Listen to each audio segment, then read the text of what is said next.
Hi students, welcome to our channel. ఈరోజు మన వీడియోలో అయితే y in terms of A B C D equations, why in terms of H equations. నేను z in terms of A B C D equations అని cover చేశాను. చూడండి ఇక్కడ z in terms of A B C D equations, z in terms of hybrid equations.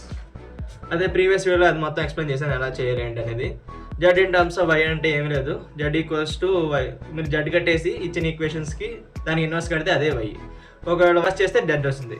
Why అనేది Z inverse కదా, impedance Z equals to 1/y కదా. అప్పుడు why parameters కట్టి దాన్ని ఇన్వర్స్ చేస్తే ఇదే. అలా చేయాలి మీరు. Y in terms of A B C D equations ఎలా చేయాలి ఏంటనేది ఎక్స్ప్లెయిన్ చేస్తున్నాను.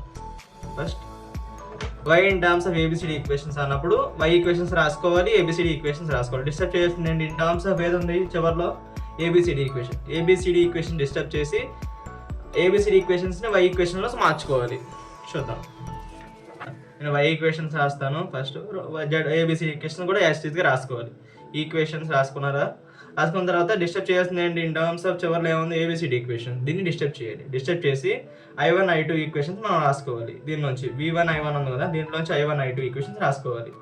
సో ఫ్రమ్ ఇక్కడ ఉంది I1 ఉంది. సో I1 ఉంది కాబట్టి ఈక్వేషన్ 4 డిస్టర్బ్ చేయకూడదు. V1 ఉంది కదా, దీన్ని కూడా I2లో మార్చుకుందాం. From equation 3 we should write the I2.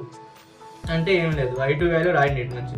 అంటే V1 తీసుకోండి, BI2 అని తీసుకెళ్ళండి. సో I2 మనకి ఏమవుతుంది ఫ్రమ్ ఈక్వేషన్ 3 నుంచి ID equals to A/B V2 minus 1/B V1. దీన్ని ఈక్వేషన్ 5 అనుకుందాం. తర్వాత ఈ I2 వాల్యూ ఉందా తీసుకెళ్ళి I1లో పెట్టండి, ఈక్వేషన్ 4లో పెట్టండి. సో ఈక్వేషన్ 4లో పెడితే ఏమైంది చూడండి, ఏముంది CV2 మైనస్ I2 వాల్యూ అంతా A/B V2 minus 1/B V1. దాంట్లో సబ్స్టిట్యూట్ చేయండి. సబ్స్టిట్యూట్ చేశారా? చేసిన తర్వాత సబ్స్టిట్యూట్ చేసి ఇంటూ చేయండి. తర్వాత దీనిలోంచి V2 కామన్ తీయండి. V2 ఉంది కదా, దీనిలోంచి V2 కామన్ తీయండి. కామన్ తీస్తే ఏమొస్తుంది మనకి, కామన్ తీసి ఎల్సిఎం చేస్తే BC minus AD/B plus D/B V1. అంటే AD మైనస్ BC అంటే డెల్టా. ఇక్కడ మైనస్ కామన్ తీస్తే AD మైనస్ BC వస్తుంది కాబట్టి minus delta V2 into minus delta plus D/B V1. ఇది మనకి ఈక్వేషన్ 6 అనమాట. దీన్ని ఈక్వేషన్ 6 అనుకుందాం.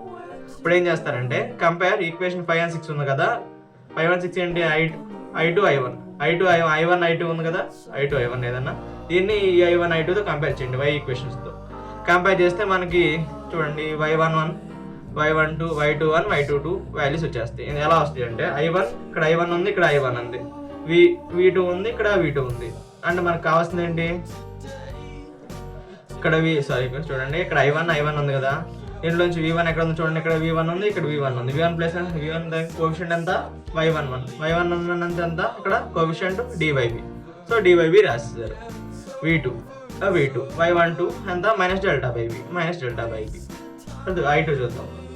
ఇక్కడ ఎంత ఉంది, V2 ఉంది, ఇక్కడ V2 ఉంది. సరే y22 వాల్యూ ఎంత A/B. ఇక్కడ ఎంత చూడండి, V1 ఉంది, y21 ఎంత మైనస్ 1/B. సో అలా సింపుల్గా రాసుకోవచ్చు. అర్థమైందా?